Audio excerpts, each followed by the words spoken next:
आज शारदीय नवरात्रि का समय है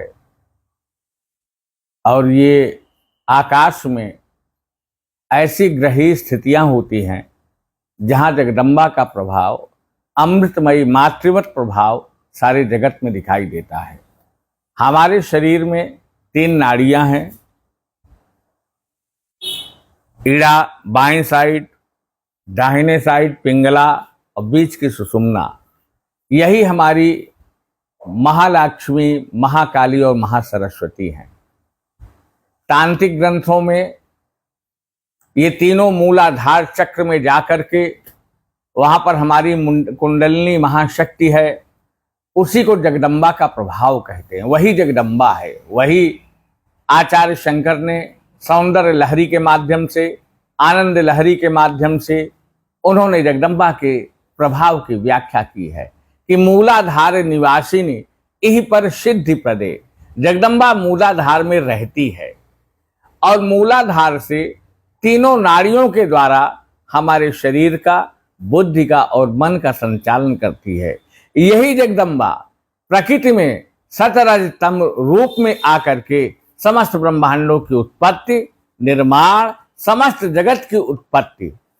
आपका बुद्धि स्वरूप पहला जगदम्बा की उत्पत्ति है, दूसरे में अहंकार की उत्पत्ति है, फिर 5 तन्मात्राएं रूप, रस, गंध, शब्द, स्पर्श की उत्पत्ति है और इनसे पंचभूतों की क्षिति, जल, पावक, गगन, समीरा इनकी उत्पत्ति है। इससे हमारी 5 ज्ञानेंद्रियों की उत्पत्ति है, इससे 5 कर्मेंद्रियों की उत्पत्ति है और एक मन की उत्पत्ति है। तो जगदम्बा के कारण ही समस्त ब्रह्मांड और समस्त पिंडों का निर्माण होता है। आचार्य शंकर ने जो अपने दिव्य दृष्टि से जगदम्बा का स्वरूप देखा है, सौंदर्य लहरी में वर्णन किया है। उन्होंने दुर्गा सप्तशती की टीकाएं भी की है, जिसमें कहा गया है, याद जय तुम देवी चामुंडे, जय भूतार्ति हारिणी, जय सर्वगते देवी दुर्गा देवी नमोस्तुते।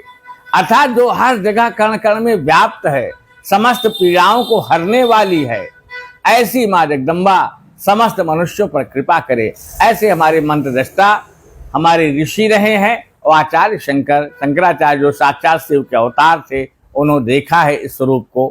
कहा गया है, या देवी सर्वभूतेषु विश्व मायेति संस्थिता, नमस्तस्यै नमस्तस्यै नमस्तस्यै नमो नमः। वो जगदम्बा विष्णु की माया के रूप में सारे जगत को संचालित करके धर्म, अर्थ, काम, मोक्षों की पुरुषार्थ प्राप्त कराती है। यही नहीं, उन्होंने कहा या देवी सर्वभूतेषु बुद्धि रूपेण संस्थिता। जो कुछ भी जड़ चेतन में दिखाई देता है, तब जगदम्बा का प्रभाव है। आई नवरात्रि के समय 9 दिनों में भगवती का यह प्रभाव प्रत्यक्ष रूप से अनुभव किया जा सकता है। हमारे वैदिक ऋषियों ने इसके बारे में कहा गया, 52 शक्तिपीठ है भारत में जगदम्बा के। उस जगदम्बा के शरीर के आर्गन्स हैं जो 52 जगहों पर गिरे हुए थे, उन पे उनकी शक्तियां हैं। उनकी उपासना से चरम कल्याण की प्राप्ति होती है।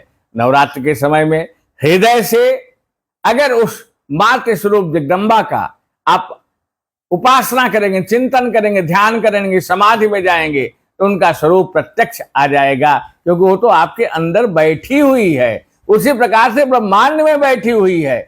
इनके बारे में तो एक ही शब्द आचार्य शंकर कहते हैं, न मंत्रम नो यंत्रम तदपि च न जाने स्तुतिमहो, न चावानम ध्यानम तदपि च न जाने स्तुति कथा, न जाने मुद्रास्ते न परम जाने विलेपनम परम तुम। मतलब जगदम्बा हर तरह से, किसी भी तरह से उनकी व्याख्या नहीं की जा सकती।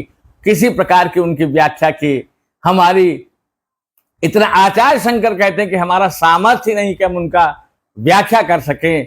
परम जाने मातस तदनु शरणम क्लेश हरणम। लेकिन हम इतना जानता हूं कि माँ जो तुम्हारी शरण में रहूंगा तो समस्त क्लेशों का हमारे नाश हो जाएगा। इसमें कोई संशय की बात नहीं है। ये माँ जगदम्बा की कृपा हमारे सारे भारतवंशियों को, प्रयागवासियों को, यमुना पारवासियों को धन धान्य हर तरह से युक्त रखे, मातृवत समस्त अरिष्टों से, दुर्भाग्यों से दूर रखे। क्योंकि जहां धन धान्य की का जहां जगदम्बा का प्रभाव नहीं रखता वहीं पर दारिद्र दुख भय तीनों आ जाते हैं, चिंता शोक मनस्तापम आ जाते हैं। तो भगवती की आराधना से दारिद्र दुख भय चिंता शोक मनस्तापम से हट करके सुख समृद्धि शांति और आनंद की अनुभूति हो सकती है। धर्म अर्थ काम मोक्ष चारों पुरुषार्थों की प्राप्ति हो सकती है। जय जगदम्बा की।